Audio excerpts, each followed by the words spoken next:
Allora, identità di un popolo, di una nazione, di una regione e cibo. Torniamo a quello che stava dicendo prima, che era anche molto interessante. Leggo un messaggio che è arrivato. Carissima Elena, la cucina veneta, seppur di stampo povero, è tra le migliori del mondo. La valorizzazione delle materie prime semplici è grande motivo di orgoglio, scrive un nostro telespettatore o telespettatrice, che ringraziamo di averci scritto. Lei mi stava dicendo, cenando prima fuori onda, non è, non so, la pasta, gli spaghetti non sono tipici veneti, per esempio. Ma... No, in Veneto allora, in Veneto si mangia, dobbiamo fare un po' di chiarezza. In Veneto tradizionalmente si mangiava il riso che veniva importato dal Giappone, cioè, quindi era attraverso la porta di Venezia.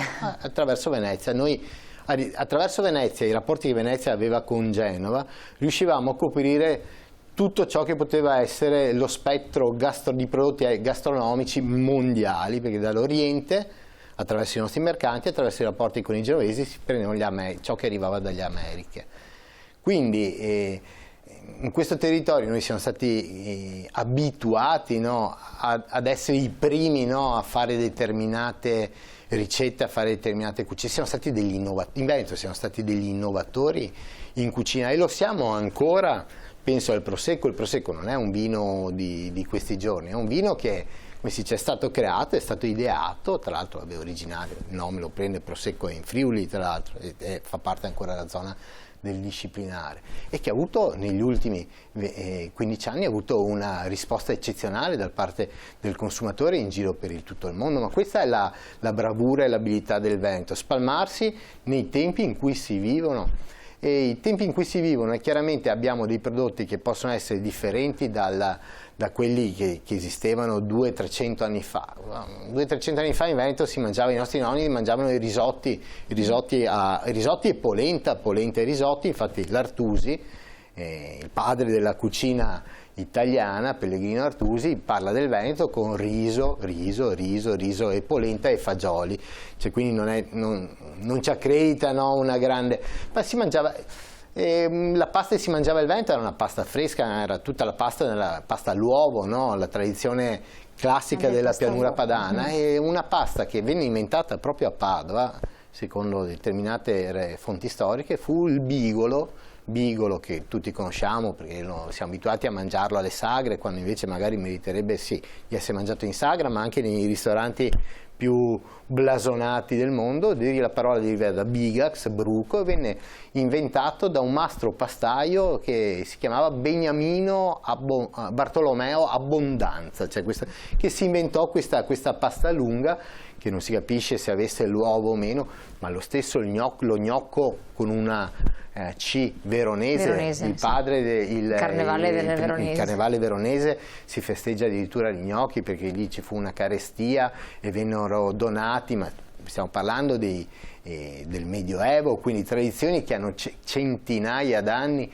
È chiaro che quando queste tradizioni, accompagnate a un prodotto, accompagnate a una sapienza, all'artigianalità, delle maestranze e soprattutto anche a un supporto di tutto quello che è il sistema a livello territoriale, e queste diventano delle ricchezze. Cioè, io a volte, quando vado all'estero, vedo, si mangiano delle cose che sinceramente sono abbastanza, no, si fa fatica anche a comprendere come possano avere un successo, ma se le vendono bene, se le sanno vendere bene.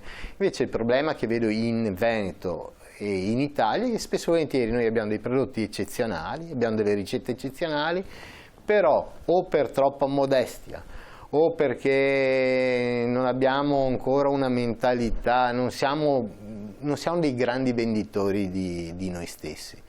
Credo che questa candidatura UNESCO invece debba servire a essere un punto di svolta. Cioè. Ma nelle nuove generazioni comunque è cambiato qualcosa? Secondo me è cambiato qualcosa, anni, no? Se penso alle cucine professionali, cioè un cuoco di una volta viveva in cucina, era la classica immagine stereotipata, corpulento, che è un po' pasticcione, no? Cioè, la cucina di adesso è una cucina molto tecnica, si va alla ricerca non solamente del metodo, no? Si va alla ricerca della storia dell'ingrediente, quindi secondo me c'è molta più professionalità ora. Sì, è vero che la cucina domestica ha avuto forse non dico uno stop, però chiaramente sono cambiati i costumi, anche le mamme e le nonne una volta lavoravano a casa o nei campi. infatti una volta avevamo le cotture lunghe perché si lasciavano, no, nella cucina cosiddetta economica si lasciavano lì i pentoloni, abolire e strabolire, adesso penso anche alla questione energetica, ci sono delle rivoluzioni in corso, infatti, però bisogna sapere, come si dice, riuscire a trovare la quadra tra quella che è la nuova situazione dal punto di vista energetico, dal punto di vista economico e quella che è la tradizione. Quando si riesce a trovare un punto di equilibrio e si riesce a farlo performare in maniera comunicativa, tu il risultato l'hai raggiunto, perché qualsiasi turista che arrivi in Italia torna, almeno che non vada a mangiare il kebab, no, vicino alla stazione, torna a casa e dice: come hai mangiato in Italia? Ho mangiato bene. Ci credo, ma andate a Amsterdam a mangiare. Il piatto tipico, la ringa e la birra, cioè, con tutto, no? Certo. Cioè, noi abbiamo una ricchezza incredibile, perché l'Italia è un paese che ha la maggior... ha una biodiversità incredibile, ma penso allo stesso Veneto. Noi abbiamo in Veneto, siamo un incrocio di tradizioni gastronomiche, abbiamo una parte di conoscenze e di influenze della cucina mitteleuropea, slava, elementi di cucina nordica, germanica, cucina cimbra, quindi teutonica, elementi di cucina greca, per non dire ottomana o turca. L'uvetta, cioè noi l'uvetta la mettiamo soprattutto a Venezia, si utilizzava nelle frittelle, ma anche nelle ricette salate, come potevano essere le cosiddette sarde in sapore. Abbiamo avuto la fortuna di essere il centro del mondo per molti secoli. E questo ha arricchito un po' Però non esisterebbe, non esisterebbe la pasticceria moderna senza la Repubblica di Venezia, perché una volta i dolci si zuccheravano come avevi la parte zuccherata, attraverso il miele e le mandorle. Quella era il come nel dolce. Sud Italia, no? L'importazione della canna da zucchero arriva da Venezia, cioè, quindi ci sono stati dei cambiamenti incredibili a cui noi in Veneto abbiamo assistito e siamo stati, direi, un motore trainante. Credo che questa candidatura debba partire, però sì, una cucina italiana va benissimo, perché c'è una cucina umbra che è interessante, c'è quella pugliese interessante, quella piemontese. Ogni regione, ogni territorio ha una ricchezza. È chiaro che il Veneto, rispetto ad altre regioni, ha la fortuna di avere il mare, i laghi, le Alpi, i colli, le pianure, le lagune, quindi abbiamo una biodiversità anche nel nostro territorio che è incredibile, che va solamente va intanto riconosciuta e conosciuta, promossa e sfruttata. Valorizzata, assolutamente. C'era un messaggio che era arrivato prima, se la regia la può rimettere in onda così lo leggiamo anche insieme. Intanto stiamo vedendo immagini di una premiazione che è stata fatta, no? Che quindi è un evento che si è svolto al Casino di Venezia a questo proposito, con tra l'altro una bella degustazione delle prelibatezze del territorio, no? Delle eccellenze del territorio. Eccolo qua il messaggio.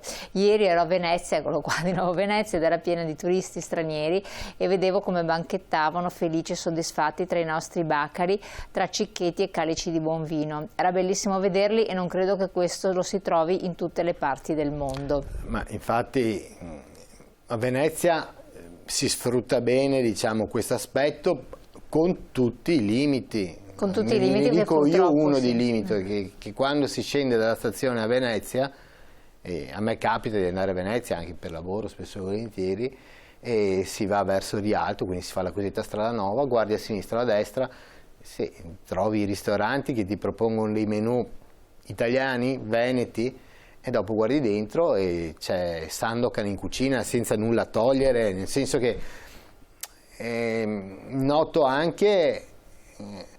No, molti stranieri fanno cucina italiana, la vendono i turisti, ma non è la stessa cosa. Però se gli italiani non hanno voglia di fare questa professione, uno straniero vuole lavorare, può farlo e impara, può allora, spesso volentieri un giovane no? che esce da un percorso di formazione, penso alberghiero, no? Magari ha anche tante idee, però... ci vogliono dei capitali per aprire un ristorante. Infatti non possono farlo. E difficilmente ad oggi una persona, senza parlare della burocrazia, tassazione, fiscalità, eccetera, eccetera. Quindi io credo che andrebbero incentivate le aperture di ristoranti No, ma è vero, però c'è questo aspetto tipici. che a me lascia perplessa. Perché sennò arriva, cosa succede? Che arriva qualcun altro, arriva l'imprenditore cinese che si vende il vino, si vende il tapas, no? Il cicchetto, e cosa fa? Replica, copia, però quando alcuni copiano, si perde l'autenticità, si perde l'originalità e quindi sì. Però nelle cucine hanno dappertutto. Allora, 250.000 operatori del settore turistico assenti per la stagione che viene, ristoranti e tutto il settore pubblici esercizi mancano di personale. A Venezia cercasi. I giovani non è che gradiscono lavorare in surplus e con una retribuzione non tanto gratificante. Aumentare la retribuzione, perché poi parli con il datore di lavoro, vuol dire che allora i prezzi devi vendere a un prezzo superiore, aumenti ancora i prezzi che già sono aumentati, nessuno li compra più. Infatti bisognerebbe riuscire al di là degli aspetti proprio di promozione, bisognerebbe incidere un attimo su quello che è il mondo del lavoro, perché molti giovani, soprattutto sull'onda delle trasmissioni ultra blasonate tipo Masterchef, si sono avvicinati alla cucina negli ultimi 15 anni. Perché ci sono centinaia di migliaia di giovani che si sono avvicinati alla cucina, soprattutto alla cucina del cosiddetto fine dining, del mangiare bene. Dopo però vedevano quello che c'era in televisione, era una realtà edulcorata rispetto a quello che è il mestiere che si fa in cucina. Richiede tanto sacrificio. Spezzo una lancia a favore dei giovani, perché c'è da dire anche questo, cioè, senza mettere sul banco degli imputati i ristoratori, però chiaramente in cucina si lavora, a volte si lavora più di 10 ore al giorno, si lavora in piedi tra i fornelli, si fanno turni massacranti, le paghe sono quelle che sono, quindi è facile capire che perché molti giovani talentuosi in Italia, io ho molti amici chef che sono andati a lavorare all'estero e guadagnano 4 volte tanto quello che guadagnano in Italia. E magari lavorano 5 giorni a settimana, riescono a farsi una famiglia, perché c'è anche da dire questo. Difficilmente un lavoro di cuoco in Italia ti permette di avere una socialità, di mangiare con i tuoi, certo, figli, sì, di vederli crescere. E noi non possiamo metterci in concorrenza da questo punto di vista con le comunità orientali o cinesi, perché hanno un modo di ragionare diverso, di vivere la vita diversa da quella nostra, però dobbiamo cominciare a capire che se tutti i migliori cuochi italiani vanno a lavorare all'estero e i giovani cuochi italiani cambiano mestiere dopo 6 mesi perché scappano dalle cucine, sì, la colpa non è solamente loro. Adesso non voglio dire che la colpa sia del sistema preso a 360 gradi, però io constato una cosa, che noi stiamo perdendo pezzi, e questi pezzi sono quelli che sono gli alfieri della buona cucina italiana nel mondo, e quindi abbiamo il dovere di far sì che rimangano in Italia, che rimangano a Venezia, rimangano a Padova e che non facciano... Cioè, io conosco degli italiani che adesso sono costretti a fare cucina, a cucinare pseudo sushi. Cioè, mi spiego perché? Perché sono cambiate anche le abitudini di consumo. Una volta al ristorante magari si andava a mangiare anche il mercoledì, magari si mangiava anche il giovedì, adesso si fa fatica, perché poi sappiamo benissimo come sono gli stipendi, si fa fatica ad andare il fine settimana, perché poi se vuoi mangiare bene o decorosamente, sai che non puoi pensare di spendere meno di... Non voglio sparare la cifra perché però... Sicuramente la mentalità dell'all you can eat, dove con 20 euro tu hai mangiato gli scampi, i gamberoni, io mi chiedo come faccia a essere sostenibile un modello di cucina del genere, perché non riesci a coprire neanche i soldi per le spese dei prodotti. Torniamo su questi temi anche con i vostri interventi dopo la pubblicità, tra poco.